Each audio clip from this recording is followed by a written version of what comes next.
स्पर्धकांना जर एखाद्या कठीण प्रश्नाच्या वेळेला त्या प्रश्नाचं उत्तर देता आलं नाही आणि flip the question he lifeline जर त्यांनी ऑप्ट केली तर विषयांच्या सूचीतला एक विषय निवडून कम्प्युटर राव त्याला त्या विषयावरचा प्रश्न विचारतील. तुम्ही गेस्टसुद्धा करू शकता, तुम्ही खेळूसुद्धा शकता, तुम्हाला त्यात लाईफलाईनसुद्धा मिळणार आहेत. यावेळेस तुम्हाला सर्व लाईफलाईन तुम्हाला वापरता येईल. हाय हॅलो नमस्कार, मी दर्शना तांबोई. राजश्री मराठीमध्ये तुमच्या सगळ्यांचं स्वागत. सोनी मराठीवर कोण होणार करोडपती 6 जूनपासून सुरू होतं आहे. आता पुन्हा एकदा हा कार्यक्रम आपला भेटीला येतो आहे. त्याच्यामध्ये काही बदल आहेत का, काही नव्याने पाहायला मिळणार आहे का, हे सगळं आपल्याला जाणून घ्यायचं आहे. आपल्यासोबत आता सोनी मराठीचे बिझनेस हेड अजय भालवणकर सर आहेत आणि त्याचबरोबर creative director Amit Phalke sir आहेत. खूप स्वागत तुमच्या दोघांचं राजश्री मराठी. कसे आहात सगळ्यात आधी, कारण खूप दिवसांनी आज गप्पा मारतोय. मस्त आहोत, एक्सायटेड आहोत, कारण काय खूप मोठा शो आता सोनी मराठीवर 6 जूनपासून येऊ घातलेला आहे. रोज रात्री 9 वाजता सोमवार ते शनिवार. त्यामुळे हा एक मोठा प्रोजेक्ट आहे फॉर म्हणजे एनी चॅनल. म्हणजे जगभरात 51 देशांमध्ये हा शो दाखवला जातो वेगवेगळ्या चॅनल्समध्ये. आणि भारतातसुद्धा ह्याच्या अनेक हिंदीशिवाय मराठी, सदर्न लँग्वेजेसमध्ये, बंगाली ह्याच्यामध्ये हा खेळ झालेला आहे, हा शो झालेला आहे. त्यामुळे हा एक मोठा टप्पा असतो कुठल्याही चॅनलच्या बांधणीमध्ये.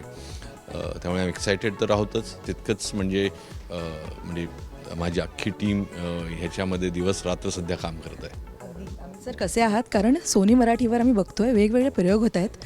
पर्सनल फेवरेट बोलायचं झालं तर तुमची मुलगी काय करते ही सिरियल मला खूप आवडते.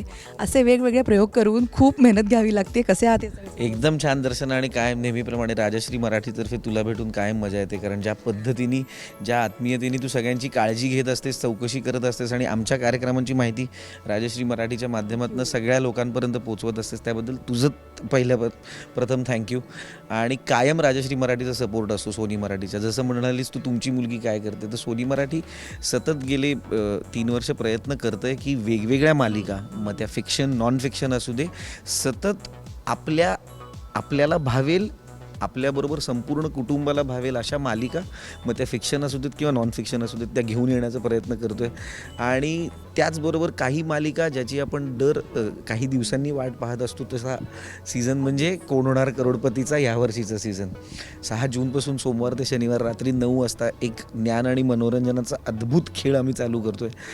कोण होणार करोडपती हा फॉर्मॅट आता भारतासाठी काही नवीन नाही, महाराष्ट्रासाठी तर अजिबातच नवीन नाही. हर्षवर्धन नवाते जो मराठी पहिला करोडपती होता तिथपासून आत्तापर्यंत आपण पोचलेलो आहोत.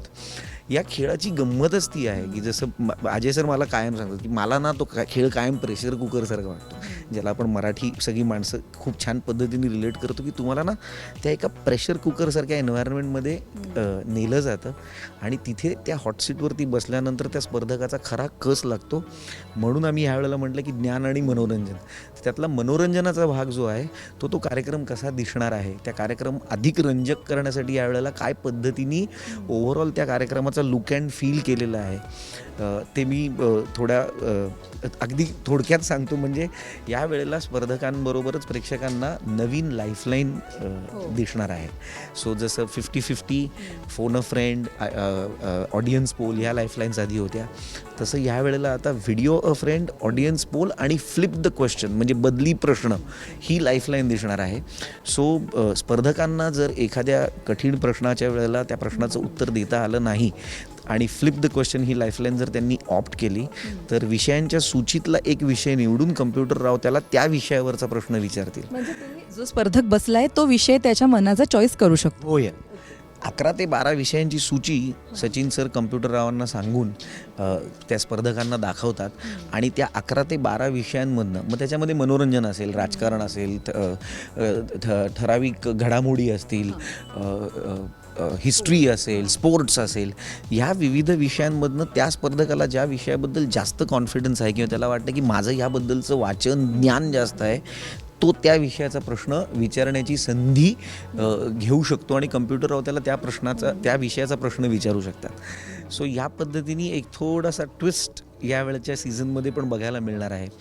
ज्या पद्धतीचे स्पर्धक तुम्हाला यावेळेला बघायला मिळतील, तो स्पर्धकांचा मिक्स पण फार मस्त आहे. आणि मला सांगायला आनंद वाटतो की येणाऱ्या भागांमध्ये MPSC पास झालेली, अजून पोलीस अकॅडमीमध्ये ट्रेनिंग चालू न झालेली मुलगी हॉटसीटपर्यंत आली. मग आता ती हॉटसीटवरती काय खेळली, किती जिंकली ते आपले प्रेक्षक पाहतील, पण इथल्या प्रवासानंतर ती आता फायनली तिच्या ट्रेनिंगला जाणार आहे आणि PSI म्हणून रुजू होणार आहे. काही पोलीस उपनिरीक्षक तुम्हाला दिसतील की जे आपल्या हॉटसीटवरती आहेत. अत्यंत विविध क्षेत्रातली मंडळी आहेत, म्हणजे अंगणवाडी शिक्षिका आहेत, एक आमचे डॉक्टर्स आहेत, PhD केलेली काही मंडळी आहेत, साहित्यामध्ये काम करणारी काही लोकं आहेत, त्याचबरोबर म्हणजे अगदी देवळाचा कळस बनवणारे, तुळशी वृंदावन बनवणारा एक अत्यंत उत्तम कारागीरसुद्धा यावेळेला आपल्याला दिसू शकतो. So it's a very exciting thrilling environment. इतके म्हणजे सरांनी आता किमान 10 ते 15 कॅटेगरी अशा सांगितल्या. या व्यतिरिक्त सुद्धा बऱ्याच जणांचे इनपुट्स म्हणा किंवा बरेच जण आम्हाला हॉटसेटवर दिसतील. अजय सर, तुम्हाला विचारायला आवडेल, कधीपासून ही सगळी तयारी सुरू झाली आहे? कारण शो आपल्याला दिसतोय 6 जूनला येतोय, पण त्याच्यामागे ना बरेच जणांची, बरेच महिन्यांची मेहनत आहे. हो, हा शो असा आहे की तो असा तुम्ही शूट केला आणि लावला असं नाही करू शकत, कारण ह्याच्यामध्ये ज्ञान म्हटलं तर बेसिकली तुम्हाला रिसर्च खूप लागतो. सो रिसर्च हा ह्याचा राऊंड द इयर चालू असतो. म्हणजे जानेवारीपासून आमच्या जरी कॉल फॉर एंट्रीपासून लोकाभिमुख गोष्टी सुरू होतात, पण त्याच्या आधीपासूनच ह्याचे लाईफलाईन्स कुठले असायला पाहिजेत, त्याचा रिसर्च केला जातो की तुम्हाला गेल्या वेळेस लोकांना काय आवडलं, काय नाही आवडलं, त्यातला ड्रामा काय आवडला, काय नाही आवडलं, त्यातल्या तुम्हाला कुठल्या प्रकारच्या गोष्टींमध्ये जास्त, ह्या तयारीपासून मग ते कार्यक्रमाचं स्वरूप ठरलं जातं. स्वरूप ठरलं जसं जातं तसं त्याच्या प्रश्नांसाठी एक बँक बनवायला लागते मोठ्या प्रमाणात. ती बँक बनते. मग नंतर कॉल फॉर एंट्री झाल्यानंतर जवळजवळ 6 लाख लोकांनी यावेळेस 6 लाख लोकांपेक्षा जास्त, म्हणजे त्यापेक्षा जास्त लोकांनी अधिकृत नोंदणी केली. त्या लोकांमधनं निवड प्रक्रिया ही अत्यंत जटिल गोष्ट आहे, कारण त्यांच्या परीक्षा घेतल्या जातात. प्रत्येक कॉन्टेस्टंटच्या 2 परीक्षा घेतल्या जातात. त्यांचे इंटरव्ह्यूज होतात. त्यांची म्हणजे त्यांची प्रेशरला सामोरं जाण्याची त्यांची ताकद तपासली जाते. पण बिलकुलच सोपं नाही. त्यानंतर ह्या सगळ्यांचं व्ह्यूइंग होतं आणि ते व्ह्यूइंग करताना आम्ही केवळ आमची टीम नसून एक निरपेक्ष एक असा माणूस जो अगदीच ऑब्जेक्टिव्हली बघेल असा एक माणूस त्यात आम्ही बोलवतो. ते दरवर्षी भरत दाभोळकर आम्हाला मदत करतात. तर अर्थात ॲडव्हर्टायझिंगमधलं मोठं नाव आहे, त्यांना नाटकातलं मोठं नाव आहे, त्यांनी खूप म्हणजे आयुष्य बघितलं, त्यामुळे त्यांना ते माणसं कुठली निवडायची याची चांगली एक जाण आहे. त्याचीसुद्धा एक क्रमवारी असते. ऑल दिस ऑडिटेड. ह्या सगळ्याचं ऑडिटसुद्धा होतं. म्हणजे ते केवळ हे टीम नेऊन कोणतरी बसून ठरवतं असं रँडमली ते होत नाही. त्याला एक शिस्त आहे आणि ती शिस्त ही सर्व शोज, सर्व कोण होणार करोडपतीच्या सर्व व्हर्जन्समध्ये एक्झॅक्टली तशी केली जाते. म्हणजे जर आज महाराष्ट्रात अशी होत असेल तर स्कॅन्डिनेव्हियामध्ये सुद्धा एक्झॅक्टली तसंच होतं किंवा ब्राझीलमध्ये सुद्धा एक्झॅक्टली तसं होतं. त्या फॉर्मॅटनी हे केलं जातं. ती प्रोसेस होते आणि त्यानंतर ऑफकोर्स शूटिंग सुरू होतात. शूटिंगची जटिलता तर तुम्हाला माहितीच आहे. लोकांना इथे आणण्यापासून, त्यांची इथे राहण्याची सोय करण्यापासून, त्यांना गेम फॅमिलियर करण्यापर्यंत. असं नाही की ते येतात आणि जस्ट बसतात. त्यांना ते शिकवलं जातं की गेम खेळायचं कसं, की टेक्निकली तुम्हाला त्याची सवय व्हायला पाहिजे. ह्या रिहर्सल्स, सचिन खेडेकर यांच्यात स्वतःचे रिहर्सल्स, असं एक खूप मोठं काम आहे. जवळजवळ 6 महिने तर चालतेच. पण अमित सर, गेल्या सीझनमध्ये कर्मवीर नावाची एक मस्त कॉन्सेप्ट मी इंट्रोड्यूस केली होती. म्हणजे आय स्टील रिमेंबर त्याचे छोटे छोटे व्हिडिओ, म्हणजे त्या गप्पा होत होत्या किंवा जे सिनियर्स तिथे बसलेले एक्सपिरियन्स शेअर करतो, त्याचे व्हिडिओ खूप व्हायरल झाले सोशल मीडियावर आणि ते पटकन लोकांना आवडलं. या सीझनमध्ये काही ट्विस्ट आहे का? कर्मवीर प्रेक्षक तसंच एक्सेप्ट करण्यात काही तसंच आहे कर्मवीर? त्या कर्मवीर विशेष भागामध्ये ट्विस्ट काही नाही, पण कर्मवीर विशेष भाग यावर्षीसुद्धा दर शनिवारी आपल्या प्रेक्षकांना बघायला मिळणार आहे. आणि जास्तीत जास्त काय म्हणतो आपण, आत्तापर्यंत मराठी टेलिव्हिजनवरती न पाहिलेल्या काही व्यक्ती या निमित्ताने कर्मवीर विशेष भागात पाहायला मिळतील. जसं सगळ्या प्रेक्षकांना एक नाव मी आत्ता सांगतो की काजोल आणि तनुजाजी पहिल्यांदा करोडपतीच्या विशेष भागामध्ये पाहायला मिळतील. आणि आत्ता नुकतंच आम्ही फार एका अद्वितीय व्यक्तिमत्वाबरोबर काम केलं, म्हणजे सुधाताई मूर्ती, ज्या मूळच्या सुधा कुलकर्णी आहेत आणि लग्नानंतर सुद्धा मूर्ती झाल्या. तर त्याही एका अत्यंत रिमोट एरियामधल्या देवगड तालुक्यातल्या बापर्डे इथल्या पवनादेवी शाळेसाठी खेळलेले आहेत, का तर तिथल्या शिक्षकांना जास्तीत जास्त पगार मिळावा. सो अत्यंत उत्तम संस्था, अत्यंत उत्तम काम करणारी माणसं आणि त्यांच्यासाठी खेळायला येणारी वेगवेगळी विविध माणसं, हा कर्मवीर विशेषचा शनिवारचा स्पेशल भाग हा यावर्षीचा भाग असणारच आहे कोण होणार करोडपतीचा. अजय सर, जसं मी मगाशी म्हटलं, सगळ्यात एक्साइटिंग गोष्ट म्हणजे प्ले अलॉंग. कारण प्रत्येकजण हॉटसीटवर बसू नाही शकत, कारण तुम्ही आत्ता सांगितलं घाम फुटेल एवढी मोठी प्रोसेस आहे त्याची. प्ले अलॉंग ही सगळ्यात बेस्ट गोष्ट आहे की तिथे सुरू असताना तुम्ही ऑनलाईन ॲपवर खेळू शकता, सोनी लिव्हवर खेळू शकता. यावर्षीसुद्धा प्ले अलॉंग तसंच असणार आहे, त्याच्यामध्ये काही ॲडिशन आहे? प्ले अलॉंग यावेळेस एक्झॅक्टली तसं घडणार आहे, कारण प्ले अलॉंगची एक पूर्ण प्रणाली जी असते ती प्रणाली ही खूपच म्हणजे किचकट आहे. ती आम्ही परफेक्ट केली आहे एका पद्धतीने, ती तशीच आम्ही वापरणार आहोत. पण गंमत अशी आहे की आजकाल मोबाईल फोन हा आपला अंगाचाच शरीराचाच एक भाग झालेला आहे. त्यामुळे सगळे जेव्हा टी व्ही बघत असतात तेव्हा त्यांना मोबाईलवर सुद्धा काहीतरी करायचं असतं. तर ते करताना आमची इच्छा अशी आहे की तुम्ही हेच करा जे तुम्ही बघताय आणि पैसे सुद्धा जिंका. तर त्यामुळे घर बसल्या ज्यांना हॉटसीटवर येणं शक्य नाही, म्हणजे आमच्या एपिसोडमध्ये गेले एक हॉटसीटवर आलेल्या एक महिला आहेत, त्या गेले 20 वर्ष प्रयत्न करत होत्या. तर आता तेवढं 20 वर्ष प्रयत्न करायची गरज नाही. जर तुम्ही आला नाही दुर्दैवानी हॉटसीटवर किंवा करोडपतीच्या सेटवर फास्टेस्ट फिंगर फर्स्टसाठी, तर तरीही तुम्ही घर बसल्या खेळू शकता आणि पैसे जिंकू शकता. दोन्ही गोष्टी त्याच्यात.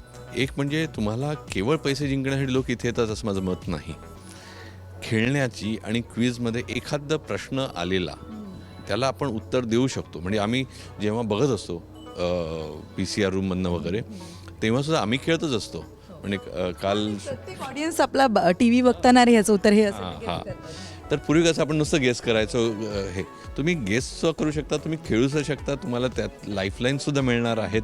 यावेळेस तुम्हाला सर्व लाईफलाईन तुम्हाला वापरता येणार, ज्या ऑडियन्ससाठी ज्या जे कॉन्टेस्टंटला ज्या स्पर्धकांसाठी जे आहेत त्या लाईफलाईनसुद्धा तुम्ही घर बसल्या आता वापरू शकणार. हे सुद्धा एक नवीन वैशिष्ट्य यावेळेस आम्ही इंट्रोड्यूस करेन. आणि प्ले अलॉंग बरोबर जसं प्रेक्षक कार्यक्रम बघत असताना प्ले अलॉंग खेळू शकतात, तसंच यावेळेला शुक्रवारी लेन्सकार्टचा स्पेशल क्वेश्चन पण येणार आहे प्रेक्षकांसाठी. सो स्पर्धक हॉटसीटवरती खेळ खेळत असेल, त्या खेळामध्ये सचिन सर दर शुक्रवारी लेन्सकार्टचा एक स्पेशल प्रश्न विचारणार आहेत. सो कार्यक्रम पाहता पाहता अजूनही काही गोष्टी जिंकण्याच्या दृष्टीनेही वेगवेगळे प्रश्न प्रेक्षकांसाठी यावेळेला येणार आहेत. सो प्ले अलॉंगमध्ये कार्यक्रम पाहता पाहता तुम्ही खेळू शकता. टी व्हीवर कार्यक्रम पाहता पाहता सुद्धा लेन्सकार्ट स्पेशल क्वेश्चननी तुम्ही अजून जास्तीत जास्त बक्षिसं जिंकू शकता. सर, शेवटचा प्रश्न आहे तुम्हाला, ते म्हणजे नवीन कार्यक्रम तुम्ही घेऊन येत आहे कोण होणार करोडपती 6 जूनला, पण हास्य जत्रेबद्दल खूप प्रश्न आहेत प्रेक्षकांच्या मनामध्ये आणि मला जेन्युअनली हा प्रश्न त्यांच्या थ्रू तुम्हाला विचारावा असं वाटतो की ब्रेकवर जातीये, बंद होतीये की खूप महिन्यांनी येते. अशा बऱ्याच गोष्टी आपण ऐकतोय सोशल मीडियावर आणि असं कन्फर्म एक स्टेटमेंट नाही आहे की हास्य जत्रेबद्दल काय होणार आहे किंवा कधी परत येणार आहे. आज या निमित्ताने काय उत्तर द्यायला आवडेल तू? दर्शना, तू मला सांग, शेवटची सुट्टी कधी घेतलीस? झाले 2 आठवडे झाले. 2 आठवडे ना. हास्य जत्रेने गेले 1 वर्ष सुट्टी घेतलेली नाही. 1 वर्ष रोज स्किट्स तयार करणं, 1 वर्ष रोज त्या स्किट्सची रिहर्सल करणं, 1 वर्ष रोज ती स्किट्स शूट करून आपल्या प्रेक्षकांसाठी प्रसारित करणं. ही क्रिएटिव्ह प्रोसेस करत असताना कुठेतरी या टीमला क्षणभर विश्रांती द्यायला पाहिजे की नाही. ती विश्रांती का द्यायची, तर पुन्हा नव्या जोमाने प्रेक्षकांना हसवण्यासाठी हास्यजत्रा येऊ शकते. सोमवार ते शनिवार करोडपती जेव्हा 6 दिवस आम्ही दाखवतो, तेव्हा आम्हाला ही संधी मिळते की हास्यजत्रेच्या या सगळ्या टॅलेंटेड माणसांना थोडीशी का होईना एक क्षणभर विश्रांती देण्याची. ती विश्रांती पण तुम्हाला असं वाटतंय की तो कार्यक्रम आत्ता दिसत नाही, पण ती विश्रांती त्यांच्यासाठी काही दिवसांची असते. कारण पुन्हा कार्यक्रम प्रसारित करण्यासाठी ती प्रोसेस परत 2-3 महिन्याची चालू करायला लागते. त्यामुळे हा गेलो आणि हा आलो असं हास्यजत्राचं होणार आहे. कारण हास्यजत्रा रविवारी वेगवेगळ्या माध्यमातून प्रेक्षकांना सोनी मराठीवरती दिसणारच आहे हास्यजत्रा 5 तारखेला एक MHJ स्पेशल 2022 म्हणून इव्हेंट घेऊन येते. 6 तारखेला कार्यक्रम येतोय. त्याच्या पार्श्वभूमीला 5 तारखेला संध्याकाळी MHJ स्पेशल 2022 अशा एक शो हास्यजत्राची गँगच घेऊन येणार आहे. म्हणजे ज्याच्यामध्ये तुम्हाला कधी नाही तर अरुण कदम नाचताना पण दिसेल, दादा कोंडकेंच्या स्पेशल ॲक्टमध्ये वनिता खरात नाचताना दिसेल. सो हास्यजत्रेची ही सगळी मंडळी जी सोनी मराठीचा एक फॅमिली आहेत, सोनी मराठीचा पार्ट आहेत, ती कुठे जाणार नाही आहे. फक्त काही क्षणांची विश्रांती आहे. आणि लवकरच सचिन सरच सांगतील की हास्यजत्रा कधी येते. नाही, आणि महत्त्वाचं कारण काय की तुम्ही जर ती विश्रांती घेतली नाही, तो ब्रेक घेतला नाही तर दर्जावर परिणाम होतो. क्रिएटिव्ह ब्लॉक पण येतो. नाही, दर्जावर परिणाम होतो. विनोदाचा दर्जा खालावत जातो. तो खालावत जाऊ नये म्हणून आम्ही ही ब्रेक ही एक संधी म्हणून बघतो. आणि लवकरच म्हणजे 10 आठवड्यातच तुम्हाला पुन्हा हास्यजत्रा दिसणार. पण स्पेशल थँक्यू तुमच्या या उत्तरासाठी. सो बघ ना, 2 आठवड्यापूर्वी तू सुट्टी घेतली होतीस, 2 आठवड्यानंतर कामाला लागली, 10 आठवडे असे निघून जातील. 6 जूनला कोण होणार करोडपती प्रेक्षकांच्या भेटीला येते. ऑल द बेस्ट तुमच्या संपूर्ण टीमला या कार्यक्रमासाठी आणि थँक्यू सो मच इतक्या छान गप्पा मार. थँक्यू.